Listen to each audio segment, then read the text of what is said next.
The Prem is back, and it starts with Arsenal attempting to defend their crown, something that they've never done before. Definitely one thing that would go a long way in separating Mikel Arteta from Arsene Wenger would be him defending the Premier League, achieving a feat that even Wenger himself couldn't achieve. A feat that only has been achieved by 3 Premier League managers, only in the history of the entire Premier League. The first one being none other than Sir Alex Ferguson, who defended the Premier League on numerous occasions with Man United in the 90s and in the 2000s. And then you have Jose Mourinho, who defended the league after he won it in his debut season in 04-05 and 05-06 with Chelsea. And then lastly, you know who you got. You got Pep Guardiola, who, like Sir Alex Ferguson, has defended the league also on numerous occasions, and even has gone as far as completing the quadruple of league titles with Man City, separating himself from Sir Alex.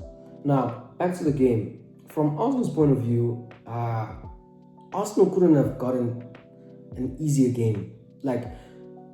Arsenal couldn't have faced an easier test than to face any of the 3 promoted sides. And in this case, they got Coventry City.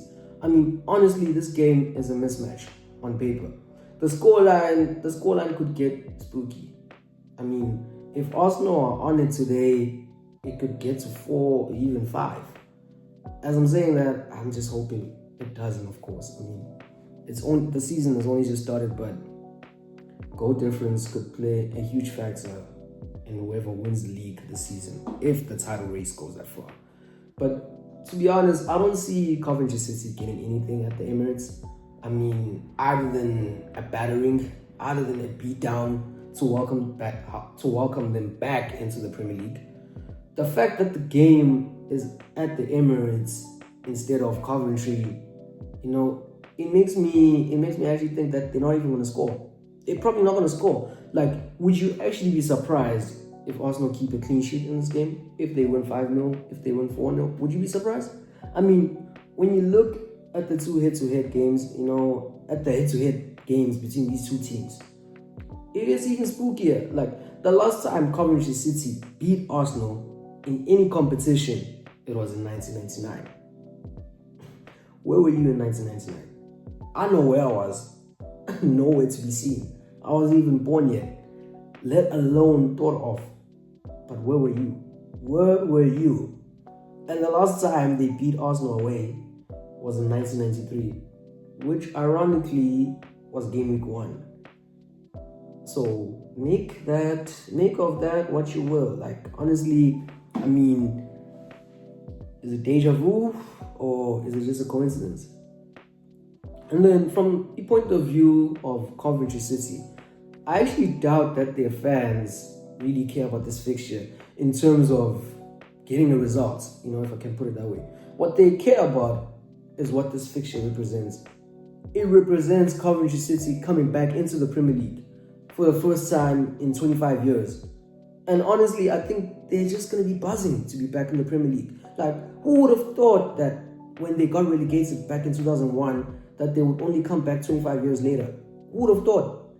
Especially when one of the 3 teams that they got relegated with in Man City came back at the first time of asking. They bounced back immediately from the championship. Do you guys realize how many Coventry City fans out there have never seen their team play in the Premier League? Well, that's about to change.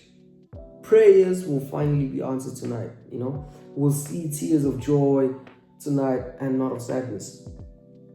I honestly think that even if they were to get battered tonight, that feeling of sadness or disappointment will not overweigh the joy of being back in the Premier League, sharing the pitch with one of the best teams on the continent, on form right now. Luckily for them, though, their chances of survival, as much as they're slim, but they won't be determined by the outcome of this game. Coventry City's season will not be defined by what happens tonight. Let's not make any mistake of that.